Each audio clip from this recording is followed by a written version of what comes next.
False alarm math and crime in progress verification. What is false alarm math? In this lesson, we explain a common misconception in the security industry, and we endeavor to explain why two separate approaches to reduce the waste associated with police response to false alarms have produced entirely different results. For more than 50 years, false alarms have been the bane of security system alarms. There are two different approaches to verification of security systems. One is focused on verifying that there is not an emergency at the protected premises and is referred to as false alarm reduction methods, or FARM. FARM methods include: Number 1, enhanced call verification. This is where you make two calls, one to the premises and the other to the customer's cell phone. Number 2, cross-zoning. This is where two different devices, such as a contact or motion detector, are both tripped.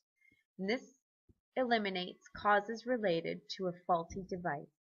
Number 3, two-way voice. This is where the operator is able to open up two-way communication with the site through the keypad. A totally different approach is crime in progress verification, or CPV. And it uses either, number 1, video verification, where a camera is integrated with the operation of an alarm system so the central station operator can see who or what triggered the alarm, or number 2, impact audio verification. This is where sound-activated detectors are tripped by impacts of breaking glass or forced door opening, and then the central station operator can listen in and verify the cause of the alarm. Is a verified alarm a verified user error or a verified crime? The answer paints a paradigm because reducing problems is not the same as creating value. Verifying user error does reduce total police dispatches, but has little impact on the false alarm rates, which are still 98% and higher in most recent studies.